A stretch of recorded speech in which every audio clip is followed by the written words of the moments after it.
สวัสดีทุกคนเด้อสวัสดียามเสาร์เนาะกำลังสีส่งมัทฉะตัวนี้เป็นมัทฉะมีนมนำเนาะเฮากินมัทฉะเพียวบ่ได้มันจืดเกินไปว่าตัวนี้ต้องใส่หลายๆนี่เนาะโอ้วันนี้เฮาสิไปรับใบประกาศหมู่เบบี้ว่าประกาศมิวเนาะซึ่งเป็นหมู่ของเบบี้เป็นหมู่ของแฟนเขา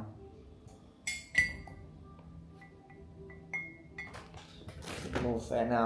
แล้วเฮียนจบแพทย์เฮียนจบแพทยศาสตร์เนาะเฮียนดนเฮียนแพทย์ประมาณ6 ปีหรือว่า6 ปีปลายประมาณนี้แหละ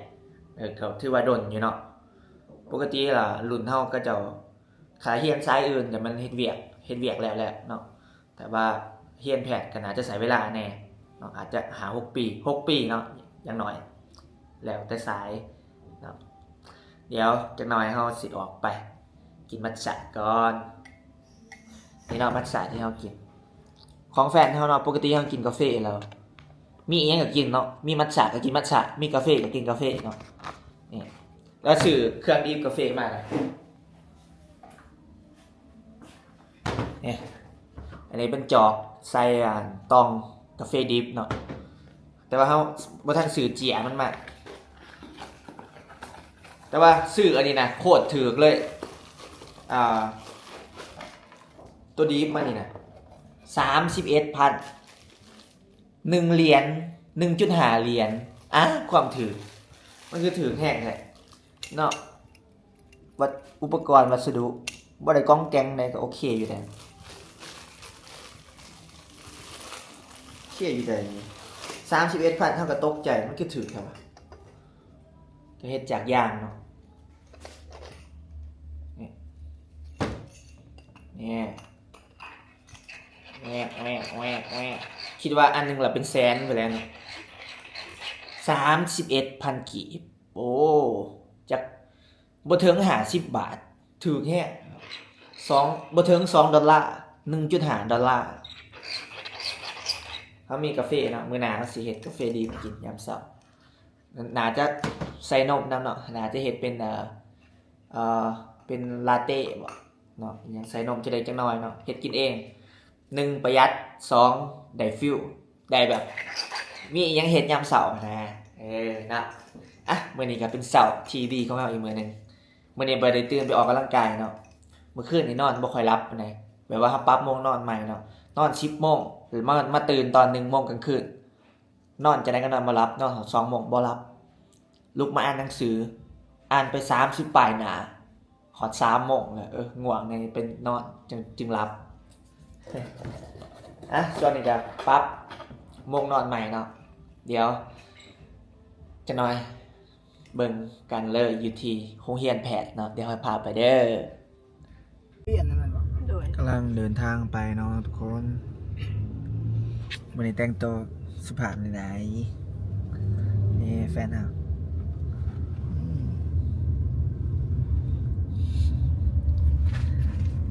เจอกันอยู่ที่โรงเรียนแพทยศาสตร์เรียนแพทยศาสตร์หรือเปล่าไปอยู่นั่นคณะเทคนิคแถวเชียงดาแถวเชียงดาอีกบอลหนึ่งเนาะบอลแมนโรงเรียนแพทยศาสตร์เขาจะจัดงานครับใบประกาศอีกบอลหนึ่งมาซื้อดอกไม้ก็เนาะเลือกดอกไม้แสดงความยินดี Congratulation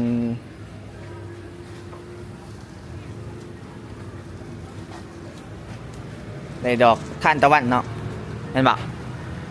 แสดงถึงไม่รู้น่ารักบ่ฮู้นะฮักก็เลยซื้อ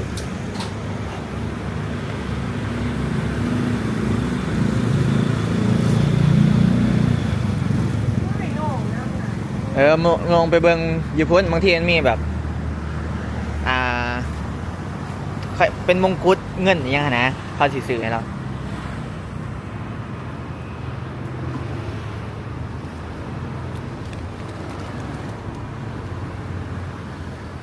แล้วเลยอะไรจ้ะชานี้เขาถือประจำเลย ถามเขามาตัวไหนก็จะมาซื้อ บอกประมาณว่าเขาเลือกบ่มีตัวหมากเลย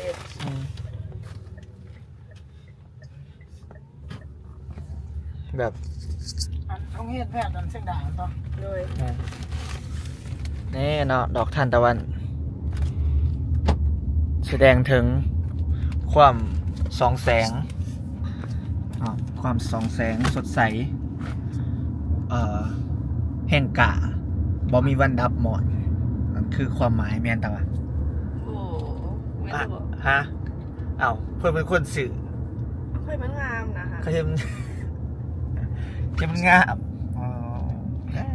คือกันเนาะบางครั้งก็บ่ต้องสอบหาความหมายเพราะว่ามันมีความหมายในตัวของมันเองอยู่แล้วคมกิบเอากลับมาสไตล์เก่าสไตล์เดิมเนาะโคซุกก็จะได้เดินทางจากตัวเมืองเนาะออกไปแถวพุ่นแล้วบ้านเสียงดาพุ่นแล้วพ่อแม่พี่น้องเอ้ยเอาไอ้หนุ่มโซเฟอร์เขาก็ไอ้เจ้าจะอ้ายนี่ครับป้าน่ะบ่เคยตำโอ้บ่เคยเลยบ่อ้ายก็เคยอยู่ก็ตำขั้นตำก็ตำค่อยๆโอ้ค่อยๆขูดบ่มุนเลยเพิ่นว่าอ้าวเนาะเอามื้อนี้รถก็อยากติดในจักหน่อยเนาะพ่อแม่พี่น้องเอ้ยก็เป็นวันเสาร์เนาะมื้อนี้ก็วันเสาร์เด้โอ้ยรถทางหน้านี่ก็ติดแท้ติดว่าบ่แม่นพี่น้องเอ้ยก็ใช้เวลาสมควรเติบเนาะเพื่อสิฮอดเอานางน้อยๆนี่คือจังอยู่เนาะหน้าบูดอยู่ เขากำลังคิดอยู่ว่าถ้าสมมติเขาไปหัดปาเต้แล้วเขาจีปาเต้เขาบอกว่าเอาเขาจีปาเต้บ่ใส่ปาเต้บ่ใส่ยอได้บ่ใส่ครบทุกอย่างบ่ใส่แต่ปาเต้กับยอแล้วเขาก็ไปซื้อบวงยางมาแล้วเขาเอาปาเต้เขาตรวจแสดงกินแซ่บหิว โอ้ยสรุปแล้วเพิ่นคิดเรื่องข้าวจีปาเต้โอ้ยเนาะเอาโกโซกก็มาฮอดทีแล้วเนาะก็ได้ซื้อของขวัญเล็กๆน้อยๆเนาะให้ทางด็อกเตอร์ใหม่ที่กำลังเรียนจบเนาะโอ้ยเข้ามาก็มีห้านดอกไม้ได้พ่อแม่พี่น้องเลยเต็มอยู่เนาะเบิดสองข้างทางมีห้านขายขนมแน่มีห้านขายน้ำแน่โอ้ยถือว่ารถล้างกับมาหลายเนาะมื้อนี้แต่ว่าทางโคซุกนี่ไปสะดุดตากับซอดอกไม้ตัวนี้นะโอ้ยอันนี้มันบ่แม่นซอดอกไม้เขาเรียกว่าซอดอกไม้โอ้ยมันใหญ่พิลึกกึกกืออีหลอพ่อแม่พี่น้องเอ้ยมันใหญ่แท้ใหญ่ว่าเนาะกันเขียนจบครั้งหนึ่งเนาะในชีวิตเพิ่นว่าจัดให้ดังนักเลยเพื่อใครก็บ่ฮู้เนาะเอาโคซุกเอามาคล้องคอมังกรเนาะว่าคืออยู่บ่เนาะโคซุกนี่ก็ได้ให้มันก็ห่อนๆเนาะแดดโคซุกจมในใจเนาะเอามาเบิ่งโอ้ยแขกคนก็ถือว่าหลายเติบเลยพ่อแม่พี่น้องเอ้ยกลับมาหาไผอ้ายเอ้ยน้องสาวว่าซั่นมาหาไผป้าเอ้ยลูกสาวเอ้าเนาะทางนั้นก็ได้เอามาหาพี่หาน้องเนาะเอาแขกคนหนึ่งก็ถือว่ามากหน้าหลายตาพ่อแม่พี่น้องเอ้ยพูนซูมเข้าไปใกล้ๆมีแต่คนเนาะเอามีแต่นักศึกษาจบใหม่พ่อแม่พี่น้องเอ้ยเนาะก็แขกคนหลายมีทั้งสร้างไทยหอกไทยฮู้ครบจบเนาะโอ้ยโรงเรียนนี่ก็ถือว่าใหญ่เด้พ่อแม่พี่น้องเอ้ยโรงเรียนเพิ่นก็จะเฮ็ดใหม่วังเท่าใดปีนี่แหละเนาะโรงเรียนแพทย์แห่งนี้เนาะแต่ไปสะดุดตากับประตูนี้เนาะเป็นสร้างไทยฮู้เพิ่นว่าไทยฮู้บ่ฮัมเอาไฟเคลื่อนที่ลาไฟเคลื่อนที่ใส่หม้อไ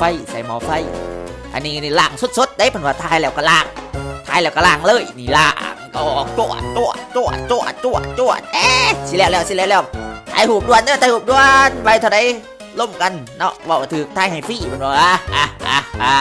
เอาแบบนี้เนาะเอามาก็เจอหมู่เฮาเลยเนาะเจอแฟนของมิวเพิ่นก็เรียนคณะเดียวกันเพิ่นก็ได้เฮาก็ซื้อมาให้เพิ่นได้ของขวัญเนี่ยเฮาก็เอาถ่ายแน่เนาะ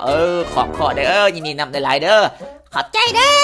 อขอบใจอยู่ดีมีแห้งกำเก็บจะได้ก็ใครมีนั่นมันเกิดได้เนาะไว้พรประสบผลสำเร็จเด้อเนาะประสบผลสำเร็จทุกอย่างเนาะเดี๋ยวสิสัมผัสเพิ่นเนาะให้เพิ่นแนะนำโรงเรียนเนาะว่าเป็นจังไดสถานที่เป็นจังไดเนาะเดี๋ยวเพิ่นสิพาเฮาเลาะเนาะให้เพิ่นแนะนำว่ามีจักสาขาเรียนอยู่นี้เนาะแล้วก็มีเรียนจักปีเนาะระยะเวลาทำเรียนนี่จักปีเนาะเดี๋ยวเฮาไปสัมภาษณ์เพิ่นเลยเนาะว่ามันเป็นจังไดน้องเป็นแฟนมิวเนาะแล้วก็หูจักกันรอหามิวต่อก่อนเอาที่ไหนเนี่ย อันนี้แต่ว่าบอลจะเฮียนอยู่ในเมืองเนาะแม่นอันนี้เขาจะว่านั่นก็คือมันเป็น บอลจัดงานตัวก็ใหญ่เราอยู่นี่ ตัวนี้ใหญ่กว่าตัวนั้นนี่ มีจักขนาดว่าอยู่นี่ ตัวนี้มี2-3ขนาดที่แน่ใจเอาบ่ได้ เจ้าเฮียนแม่นเภสัชบ่กันยาเนาะจบกันยาใส่เวลาจะปีก่อนเวลา5 ปีความเป็นจริงแล้วแต่ว่า คือโควิดก็เลยเป็น6 ปี 6 ปีเนาะเอ้าถือว่าสู่ซนมาได้6 ปีเอ้าอยู่นี่อยู่เป็นสโมสร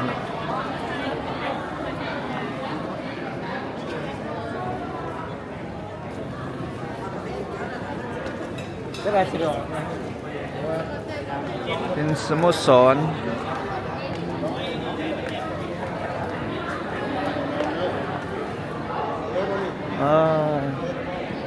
สบายดี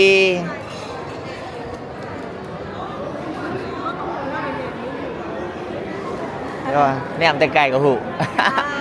หน้าคล้ายๆสบายดีเอ้ยสบายดี ลุงมาใช้แต่หนูอยู่โน่ขอบคุณ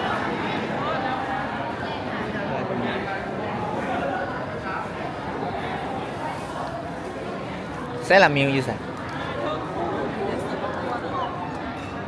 นี่นั่น ถ่ายรูปคนเนาะคนเรียนจบเออฮัลโหลจบแล้วว่ามีตากล่องส่วนตัวคนเนาะมาถ่ายรูปให้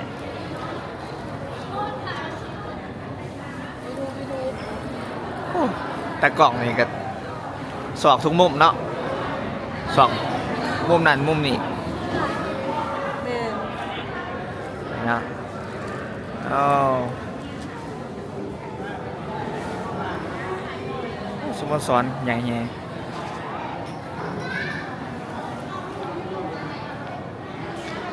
เอาเคยคิดเด้แต่ก่อนยังไม่เฮียนแผนเนาะแต่ก่อนแบบคิดตัวโอ้เฮียนยังดีวะจังสิมีเบียกเฮ็ดตอนนั้นได้ตอนเขาจบม.ปลายคือจะมาเซ็งแผนแต่ว่าบ่ได้เซ็งเพราะว่าโควต้ามันหน่อยแห้งเนาะแล้วเขาก็ย่านเซ็งบ่ติดนำแล้วมันมีเซ็งไปเวียดตอนนั้นก็เลยเลือกเซ็งไปเวียดคนเซ็งหน่อยก็มีโอกาสติดเนาะก็เลยติดทึดไปเวียดแต่ว่าคันได้มาเฮียนแผนก็น่าจะ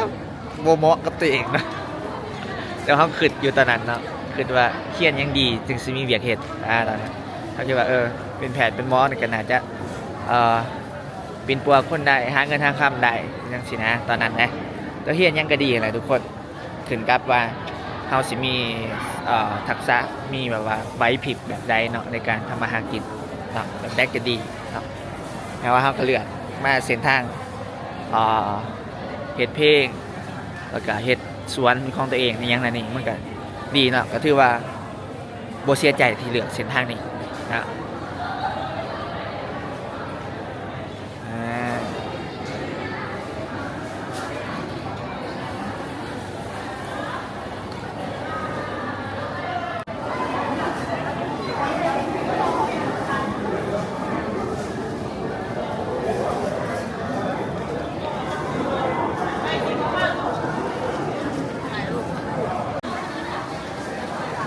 เนาะก็ถือว่า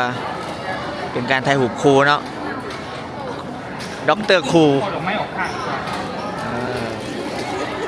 เพื่อนก็คบกันตั้งแต่เฮียนมือทมิตจนมือเฮียนจบเนาะว่าเป็นครูหักที่น่าหักเลยทีเดียวเชียว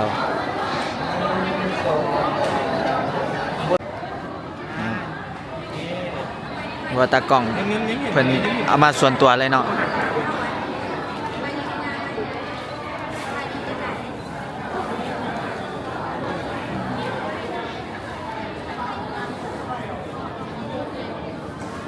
สวยได้เลย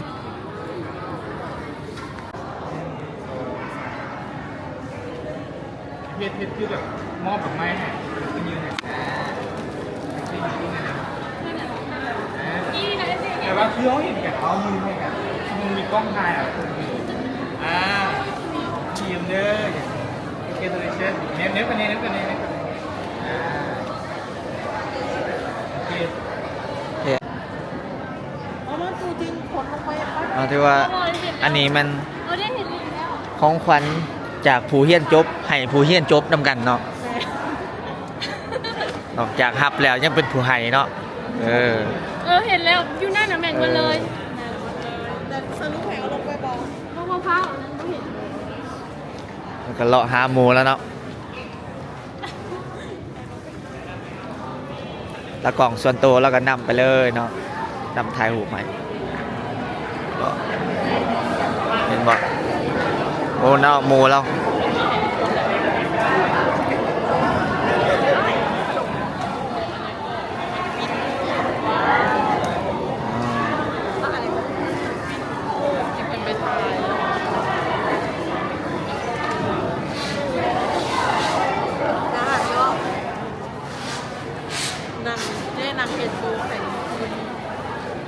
แฮนด์เมดเลยเนาะ 25 นาทีพร้อมจะได้ปิดห้อง อ่ะจะเป็นเดอะแก๊งด็อกเตอร์ ยังไข่หมูลิงยังไง หมูหลายเนาะ หมูคือการ เออ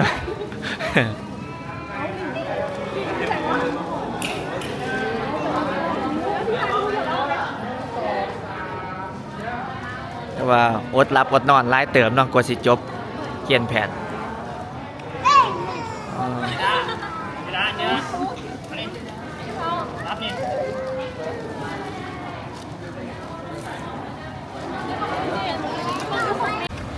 ตอนนี้เฮากสิกลับแล้วเนาะทุกคนเนาะขอบโมแล้วกลับไปหากินข้าวจี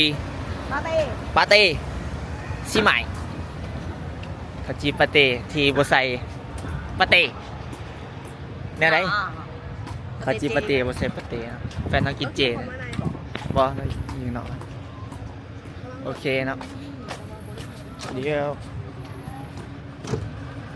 ไปขึ้นรถอยู่เนาะเดี๋ยวไปเจอกันอยู่ห้างข้าวจีเนาะใกล้ฮอดแล้วห้านข้าวจีจักห้านไหนแต่ว่าอยู่ในซอยห้านนี้บอกคนหลายๆว้าวอยู่วัดอยู่แถวชีเมืองเนาะโอ้คนหลายขนมเชียงกินน้ำหอมเห็นใหม่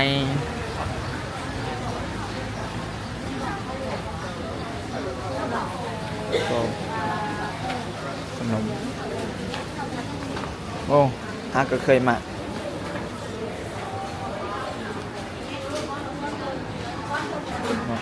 ขนม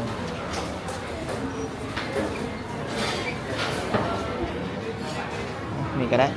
ก็จะเมียน ว่าหนังก็จะเสร็จ นี่นั่งอยู่บน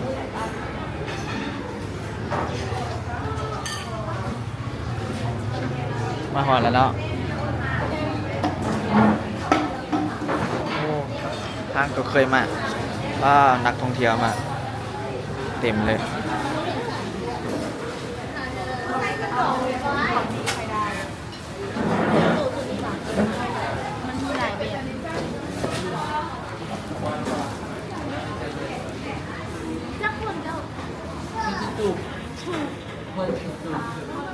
22ไปไหนอีสายเอาตัวนี้มาได้แบบให้เราคุณบอกอ่ะบอเอาแบบตัวนี้เป็นอันข้าวจีไข่ดาวตัวนี้เป็นไข่ดาวใช่ไหมไข่ดาวเต้ไข่ดาว ของเอา PVO นะโยนเป็นแบบนี้เนาะ ไม่กุ้งเลยครับเงิน14 บอคิดโต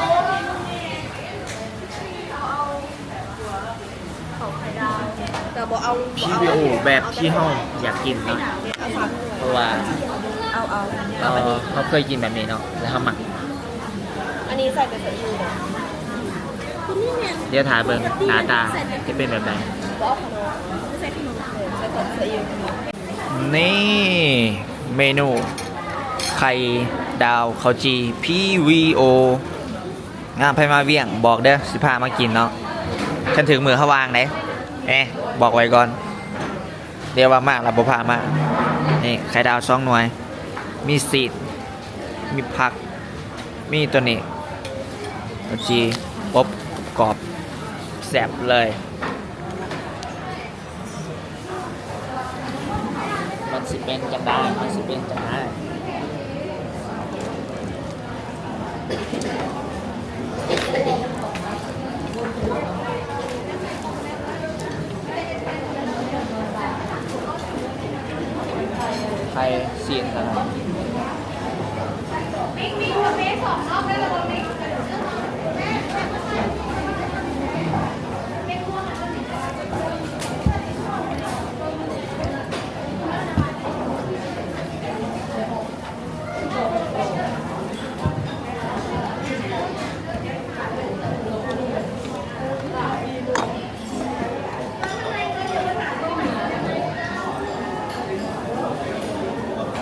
ใส่มือแล้วนะล้างมือสะอาดแล้วกินเป็นยังไง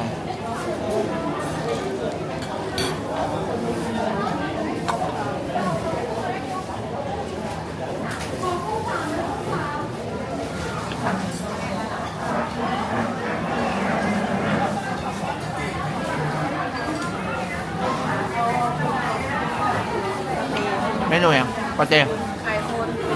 ไข่ข้น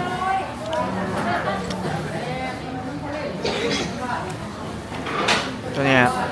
ไข่ดาวมักเพชรวะ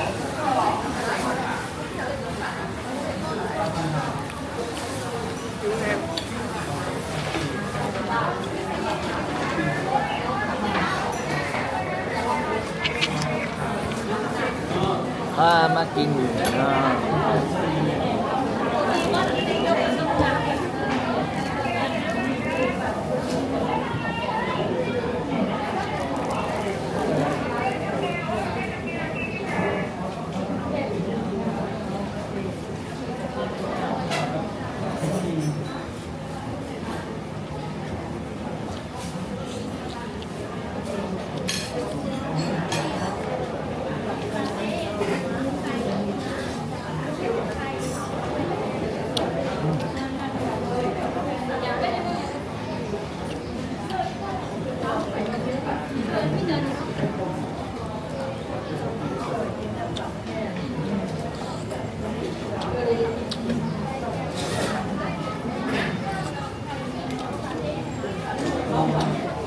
แบบ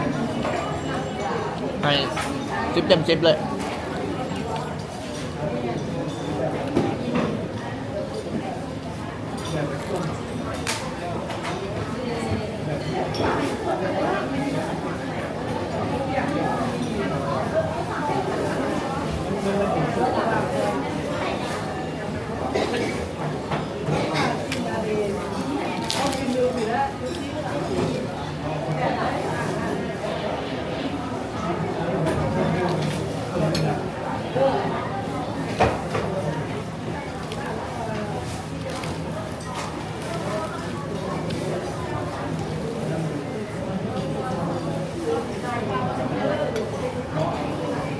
บ่มี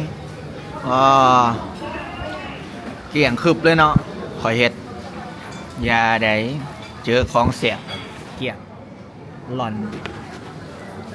แทบจะไม่ต้องล้างจานแต่อดตะยากมาแต่ไหนครับเนี่ย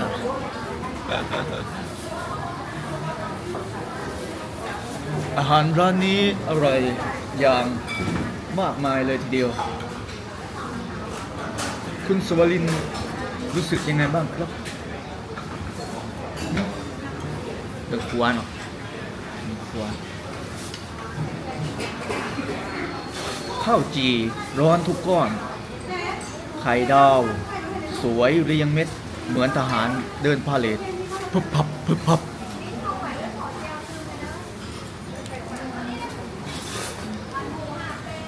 โอ้โห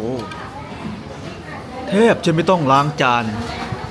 แต่ตายอดตายอยากมาแต่ไหนครับเนี่ย